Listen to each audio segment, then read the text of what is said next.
Halo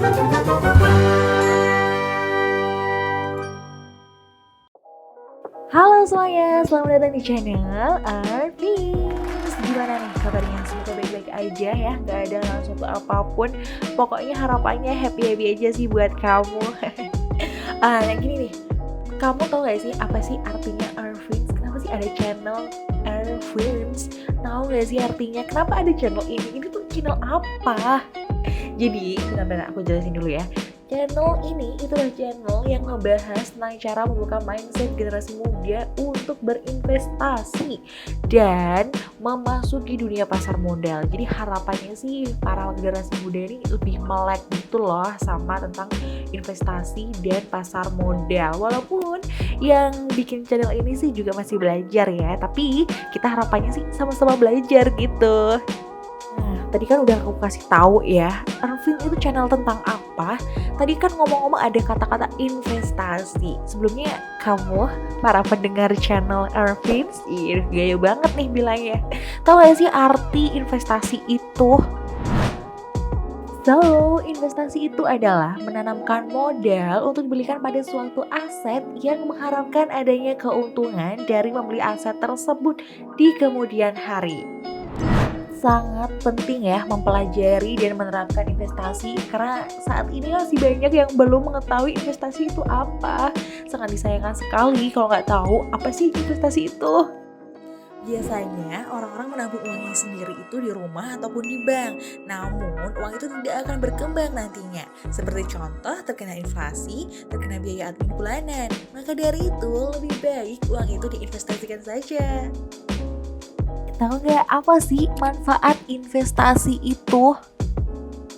Yang pertama, mempersiapkan kebutuhan kita di masa depan, yaitu kayak dana pensiun yang ingin masa tuanya itu bisa tenang tentang keuangan.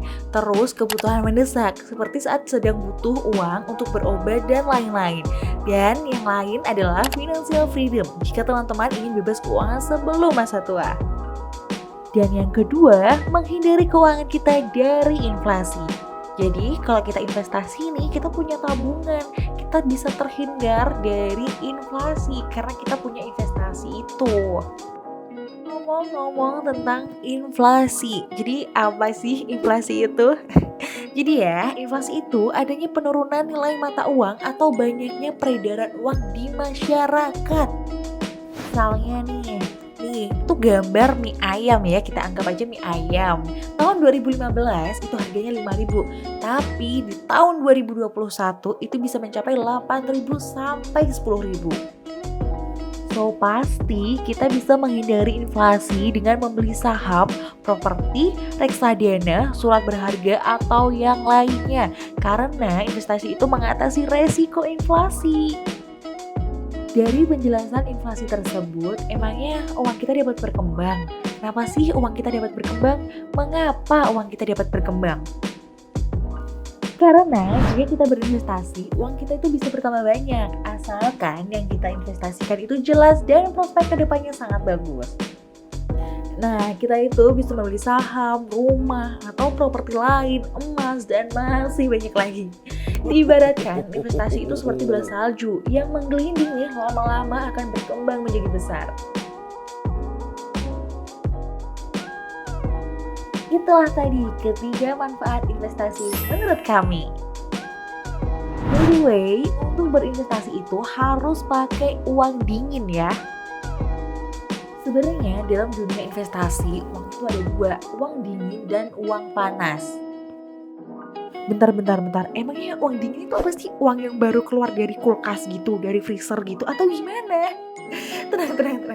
So, uang dingin itu bukan dari uang kulkas ya, tapi bisa juga nih uang sisa dari kebutuhan fisiologis dan self-reward atau uang yang menganggur. Maksudnya uang yang menganggur itu uang yang belum kita gunakan untuk beli sesuatu. Nah, kalau uang panas bukan uang yang dikasih ke kompor ya, bukan. Tapi kalau uang panas itu adalah uang seperti uang pinjaman, itu namanya adalah uang panas. Jadi agak beresiko jika investasi itu rugi. Kita susah untuk mengembalikan uang yang kita pinjam. Nah, uang panas bisa juga uang yang akan kita gunakan untuk hal penting, tapi malah kita gunakan untuk berinvestasi. Nah, hal itu adalah sebuah kesalahan. Alasan berinvestasi dengan uang dingin, karena jika kita memakai uang panas atau uang yang sedang buru-buru digunakan, itu ternyata investasi kita rugi. Itu akan bermasalah. Apalagi kalau investasi pakai uang pacar. Gimana ya? Emang boleh pakai uang pacar buat investasi? Jadi investasi itu harus dengan keputusan yang tepat, bukan hanya ikut-ikutan tanpa ilmu. Jadi gunakan uang yang belum mau digunakan untuk berinvestasi. So, untuk video selanjutnya kita akan ngebahas mengenai jenis-jenis investasi. See you next time guys. Jangan lupa ya komen di bawah next video kita mau ngebahas video-video tentang apa lagi nih sesuai dengan request kalian.